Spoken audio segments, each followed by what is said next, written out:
The world held its breath as reports began to flood in from Eastern Europe. Belarus, long seen as Russia's loyal ally but a hesitant participant, has finally crossed the line.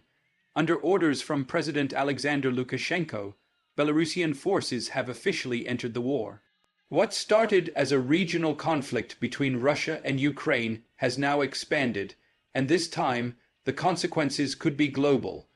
Hello everyone, welcome back to Steel and Power, where technology meets the art of war. Don't forget to subscribe and like this video for more deep analysis of modern warfare and global power. For months, Belarus stood at the edge of the battlefield, a staging ground for Russian troops, a silent supporter in Moscow's campaign, yet never officially a combatant. That line has now been erased. Satellite imagery, intercepted communications, and reports from NATO intelligence confirm that Belarusian mechanized units have crossed into northern Ukraine, striking near the border towns of Chernihiv and Rivne. The move shocked military analysts worldwide. Just weeks ago, Lukashenko publicly declared that Belarus would never directly participate in the conflict unless attacked. But behind the scenes, pressure was mounting. Russia's front lines had been collapsing in the south and east. Ukrainian drone strikes were targeting Moscow itself, and the Kremlin needed a distraction, a new front to stretch Kyiv's defenses thin. Now it appears Lukashenko has answered that call. Belarusian armored columns, supported by Russian logistics, began advancing under the pretext of joint exercises. Within 48 hours, those exercises turned into a full-scale invasion route. The Belarusian Air Force launched air sorties targeting Ukrainian radar stations and supply depots. Drones bearing the Belarusian flag appeared over Volyn and Zhytomyr. The war, once confined to Russia and Ukraine, has a new player and with it, a dangerous new dimension. But what pushed Lukashenko to take this step? Analysts suggest three key reasons. First, Kremlin pressure. Since the beginning of the war, Belarus has depended heavily on Moscow for economic support, fuel supplies, and political survival. Lukashenko's regime is deeply entangled with Putin's power network. As Russia's military situation worsened, Putin reportedly summoned Lukashenko to Moscow for consultations. Western intelligence sources believe that during this meeting, Lukashenko was given an ultimatum: either commit your army or face political consequences. Second, internal instability. Belarus has been experiencing growing unrest. From the opposition movements of 2020 to small-scale military dissent today, Lukashenko's control has been weakening. He knows that a prolonged war next door poses a risk. If Russia loses, Belarus might be next. By entering the war, Lukashenko hopes to secure Russian protection and suppress domestic opposition under the guise of wartime unity. And third, geopolitical calculation. With Poland and NATO increasing military readiness along the western Belarusian border, Lukashenko might believe that joining the fight now gives him leverage. In his view, a Belarus aligned tightly with Russia could become a regional power broker or at least survive in Moscow's shadow. However, this gamble could destroy Belarus entirely. Ukrainian forces were quick to respond. President Zelensky announced that Kyiv would defend every inch of territory, no matter the flag that crosses the border. Ukrainian anti-air systems intercepted multiple Belarusian drones, and counter-battery fire was reported near the Belarus-Ukraine frontier. In the first 24 hours, 2 Belarusian armored vehicles were confirmed destroyed, with several soldiers captured. Footage released by Ukrainian intelligence shows Belarusian troops appearing hesitant and uncoordinated, a sign that morale among them might be low. Many of these soldiers were conscripts, trained for border security, not full-scale warfare. Reports even suggest that some units refused to advance further into Ukrainian territory, leading to internal arrests and military tribunals within the Belarusian ranks. NATO, meanwhile, has gone on high alert. The alliance views Belarus's entry as a major escalation, potentially transforming the war into a direct standoff between NATO and the Russia-Belarus bloc. Poland has mobilized several divisions along its eastern border. Lithuania and Latvia have activated rapid response forces, and the U.S. has increased ISR intelligence, surveillance, reconnaissance flights over Eastern Europe.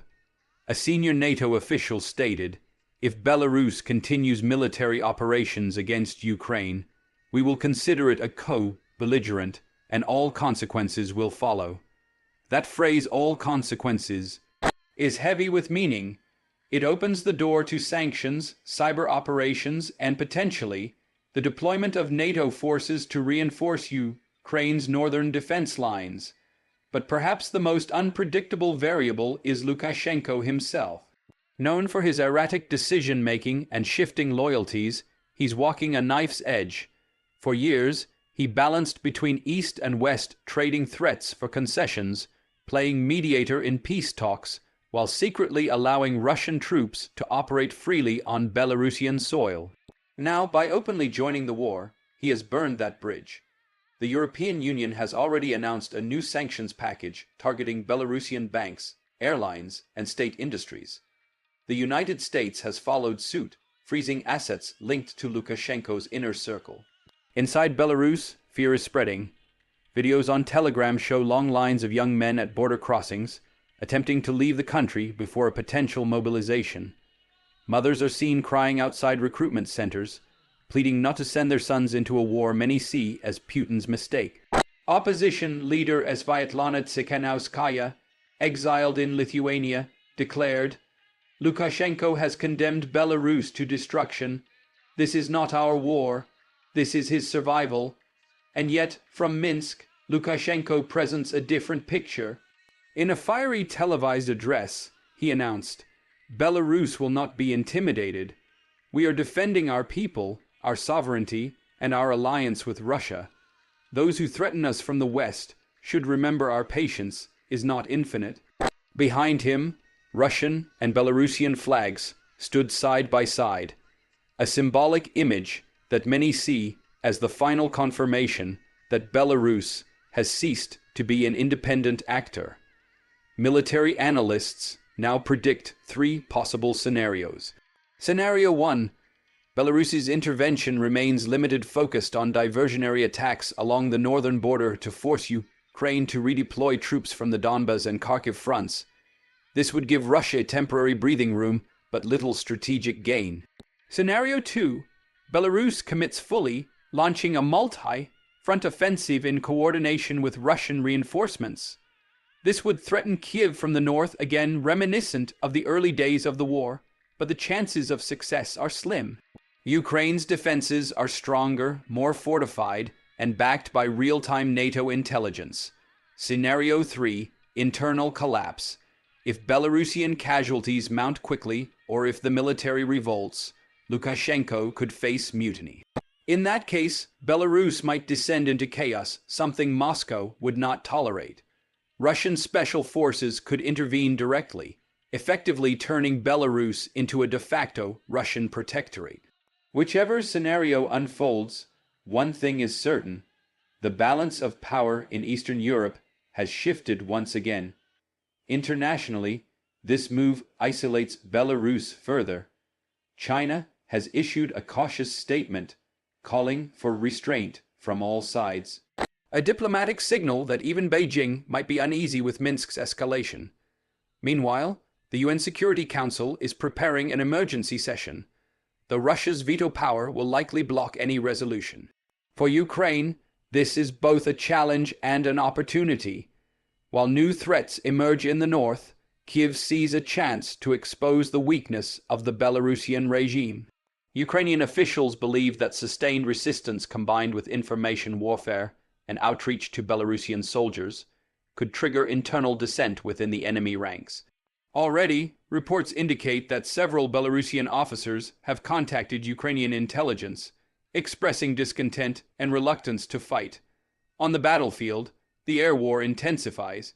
Ukrainian drones have struck targets deep inside Belarus fuel depots, near Lunenets and radar installations outside Buranovichi. Though Kiev has not officially claimed responsibility, the message is clear: Belarusian territory is now part of the battlefield. This sudden entry of Belarus into the war is not just a regional development, it's a strategic earthquake. It alters logistics, politics, and the entire military equation of Europe. What began as Russia's attempt to control Ukraine may now pull in an entire alliance system, one misstep away from confrontation with NATO. And at the center of it all stands Alexander Lukashenko, a man who has gambled his nation's fate on a war he cannot control. As night falls over Eastern Europe, the skies above Belarus flicker with radar pings and the hum of reconnaissance drones. The war has expanded, and so has the uncertainty. What happens next could redefine the future of the continent. Steel and power strength, strategy, superiority.